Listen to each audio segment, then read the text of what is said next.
கோவையிலிருந்து திருக்கடையூர் கோவிலுக்கு குடும்பத்தினரோடு சென்ற கார் தஞ்சை மாவட்டம் திருநீலக்குடி அருகே சென்றபோது எதிரே தேங்காய் லோடு ஏற்றி வந்த லாரி மோதியதில் கணவன் மனைவி இருவரும் சம்பவ இடத்திலேயே உயிரிழந்த நிலையில் 3 பேர் படுகாயமடைந்தனர். இது தொடர்பான விவரங்களோடு இணைகிறார் இந்த செய்தியாளர் மதன்குமார்.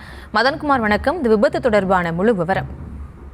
கோவை மாவட்டம் பொள்ளாச்சி குமரன் நகரை சேர்ந்த பட்டாபி மகன் சுப்பிரமணியன், வயது 60, இவருடைய மனைவி கலாவதி, வயது 56, இவர்களின் மகன் ராகேஷ், வயது 35, மருமகள் ராஜேஸ்வரி, வயது 28 ஆகியோர் குடும்பத்துடன் மயிலாடுதுறை மாவட்டம் திருக்கடையூர் ஸ்ரீ அமிர்தகடேஸ்வரர் திருக்கோயிலுக்கு காரில் சென்றனர்.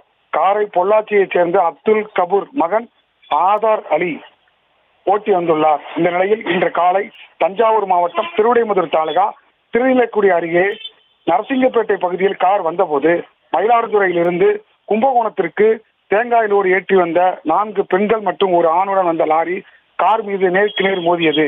இந்த விபத்தில் சுப்பிரமணியன், கலாவதி இருவரும் சம்பவ இடத்திலே இறந்தனர்.